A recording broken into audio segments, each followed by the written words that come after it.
El pasajero con destino a Gijón del que más se habló durante el año 1955 en la villa de Jovellanos no tenía apellido, aunque sí nombre, Evaristo, no siendo él consciente de ese extremo. Tenía no pocas malas pulgas y estaba abocado a sufrir un destino cruel, pero revelador de que en la época en la que le tocó enfrentarse a este loco mundo ya comenzaban a cambiar algunas cosas. Lentamente. Su muerte sirvió para que reflexionáramos sobre lo que era la conservación animal, el buen trato a los seres no humanos. Y es que Evaristo, aquel ilustre pasajero, no hablaba, más bien graznaba.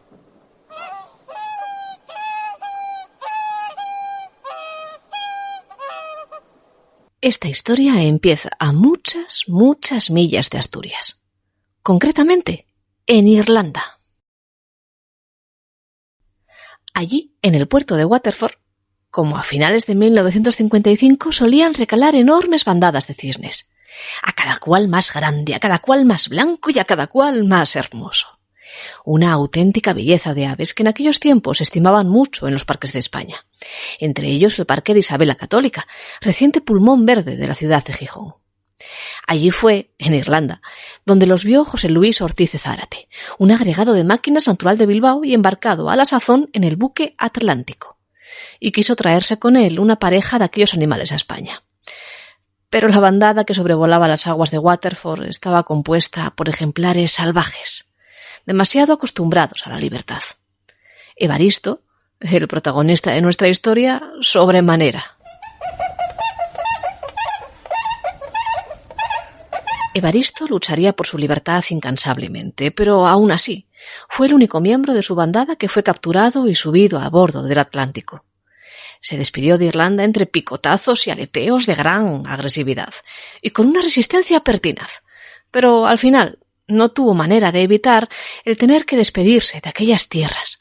Igual que Pedro Infante, por aquellas fechas también, mediados de los 50, lo hacía de un mal amor en todos los cines y las radiofórmulas de un país que aún no tenía televisión.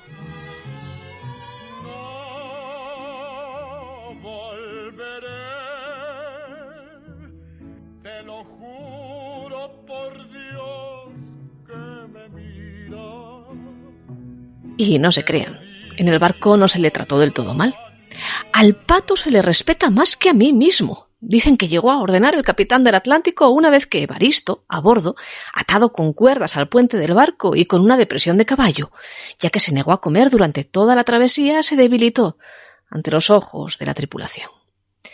Tan bello era, que se convirtió en el pasajero más mimado de a bordo, pero con todo y con eso, nadie ni nada consiguió evitar que se desprendiera de sus cadenas y emprendiera vuelo a la libertad. Claro, hasta que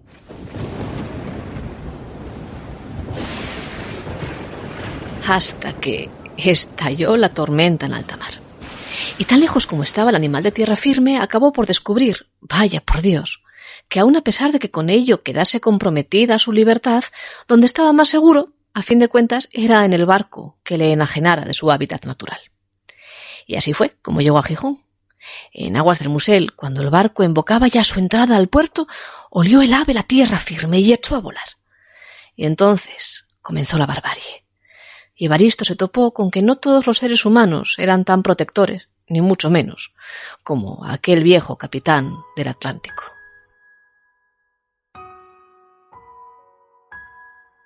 Dicen que los cisnes, con voz escogida y clara, inundan el aire de alegría antes de morir, que alzan el cuello, dibujando el garabato de una última pregunta, y abren la garganta en estertor definitivo, como si el instinto les llevara a transformar el suspiro postrero en himno de vida y de optimismo. Así contaba El Comercio, en portada, el final del querido cisne Evaristo, en boca de todos los gijoneses desde el 19 de enero de 1955, la fecha en la que su historia saltó a la prensa. Había agonizado durante 3 días. El animal, antaño hermoso, había volado desorientado hasta pararse a descansar a la orilla del puerto, y allí había encontrado su mala fortuna.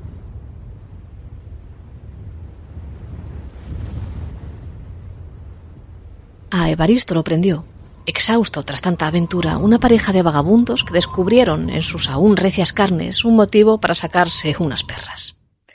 y aunque no fuera ni mucho menos la carne del cisne blanco un plato típico de la gastronomía asturiana, decidieron golpearle en la cabeza hasta dejarle atontado, más de lo que ya lo estaba por haberse impregnado, solo Dios sabe cómo, de una densa capa de petróleo de las que había en el puerto. Los vagabundos lo habían encontrado así, sucio y derrotado ya en el musel, y tras pegarle una buena tunda, lo llevaron al mercado del sur para tratar de vender su carne. Pero lo que sorprende de esta historia es que, aun habiendo ocurrido ya hace más de 60 años, por primera vez en las páginas del Comercio encontramos una atención dada, y de forma además muy militante, con esmero, a un caso de maltrato animal. La reacción de nuestro periódico fue paralela al horror con el que la sociedad gijonesa también contempló los tristes destinos de Evaristo, de quien conocimos su historia tras personarse el propio Ortiz de Zárate, el marinero que lo había capturado en Irlanda, en la redacción del diario. Los profesionales del aviario del Parque de Isabel la Católica habían de intentarlo todo, absolutamente todo, para tratar de conseguir su recuperación. Y lo intentaron. Pero no pudo ser.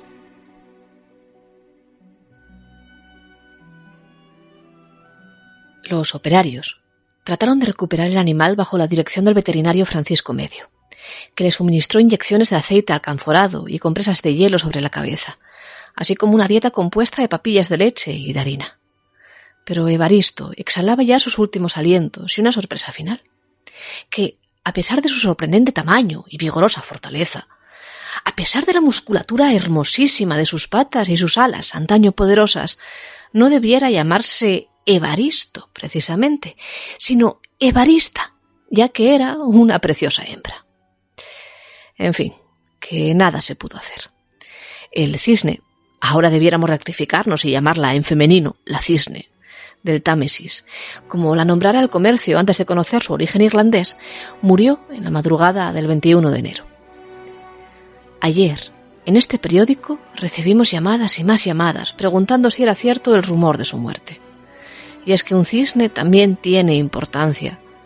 Vale la pena encaramarlo en la cabecera del periódico, titulamos, haciendo con ello uno de los primeros alegatos conocidos en la prensa asturiana por la conservación y el buen trato animal. Hubo otros anteriores, casi siempre vinculados al mar, sí, pero aquella fue la primera vez que el caso llegó a portada. Porque un cisne, y cualquier ser vivo, tiene su importancia. Por supuesto que la tiene, porque nuestra forma de proteger a los animales también dice mucho, o lo dice todo, de lo que somos.